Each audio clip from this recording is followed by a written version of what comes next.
This year's Major League Baseball All-Star Game is still over a month away, but there is a new book out now that tells the wild story of the sport's first ever All-Star Game in 1933. The book is called The First All-Star Game, Babe Ruth, FDR, and America at the Crossroads. Author Randall Sullivan tells the story of how the nation's fight for survival converged with baseball's first ever Midsummer Classic. Our Joe Weil spoke to Sullivan to learn more about the new book. Start off with just the historical context of the year 1933. Why was this year so important in our nation's history? Well, it was the very bottom of the Great Depression. The game was conceived that spring, which was really the bottom of the bottom. And so, the country and baseball had been spiraling for 3 years. The American landscape was one of bread lines and abandoned farms, young men riding the rails, and families living in tar paper shacks. And baseball attendance had been dwindling to the point that it was now about half of what it had been 4 years earlier. And just about all the tickets being sold were for the cheap seats. So virtually every team was losing money, and quite a number were on the brink of collapse.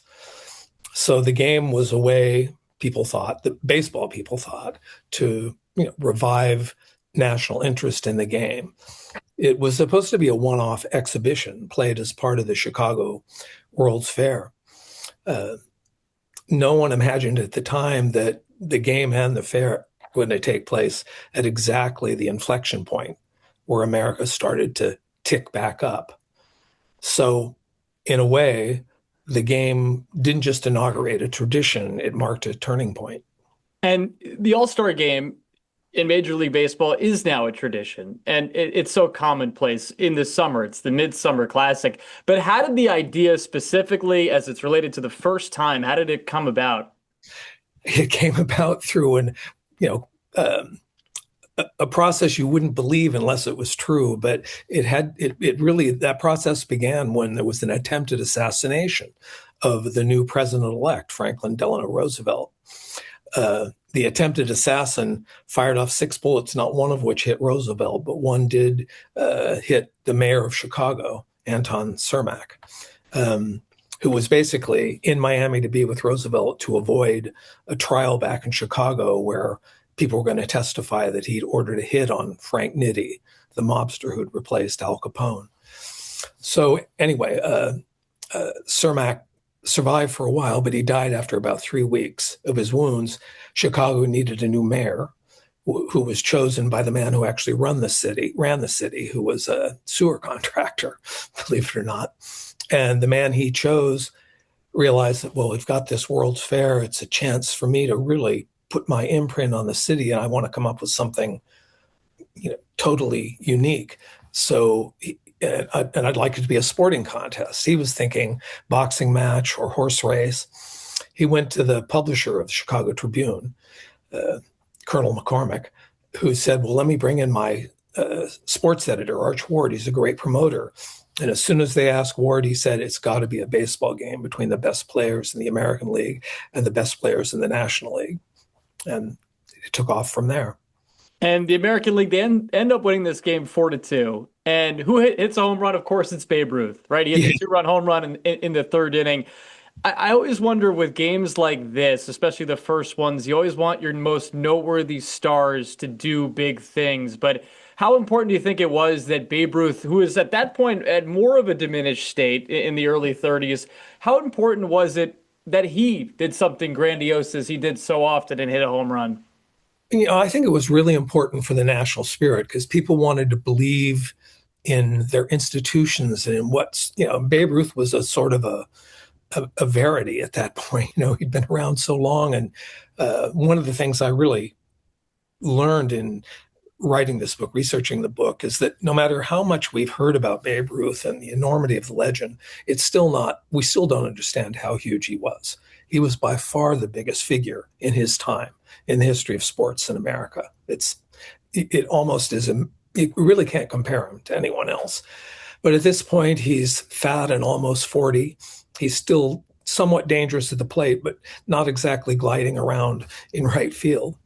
But the people always wanted to see Babe, and he was the primary draw in baseball. So the hope was that even the other players said, part of the inducement to do it as well, we're going to be on the same field with Babe Ruth. That's what the starting pitcher for the National League said. So, there was tremendous hope that Babe would come through. And as he so often did in these kind of moments, he hit the first home run in All-Star Game history. And on top of that, even probably more amazingly, he made the defensive play of the game and basically saved the game for the American League. What do you think this says about the game of baseball? And baseball doesn't reign supreme like it did once in the 1930s, but the fact that it was looked upon, especially in this time period, as so important when morale in the country was as low as you were talking about before with everything going on. What do you think this game says, this specific All-Star game really says about the power of baseball and what it means to the United States of America? Well, I don't think there's any sport. I don't think, I'm certain there's no sport that is so ingrained in American history, that is so much a part of the national spirit. Back in 1933, it was the game. I mean, you could baseball and basketball and football combined were not a tenth of what baseball was. The best football players, the best basketball players, the best soccer players, they all played Major League Baseball because that was where the money and the attention was. So, and people had a sense then, and I think it has carried through. It's why we still love the game, is that there is the sense that America and baseball are kind of the same substance. As long as baseball is thriving, then America is okay. You really saw that in World War II when they decided to keep playing, and it was because Roosevelt realized that as long as people have baseball, they'll still have faith that America is going to survive this. It's always there for us, and thankfully it still is. Thankfully, the All-Star games are still as well. And again, the book. It's such a fascinating topic. I'm glad that you had a chance to dive into it. And again, the title of it is called "The First All-Star Game: Babe Ruth, FDR, in America at the Crossroads." Randall, thanks so much for the time, and thanks for joining us. Thank you.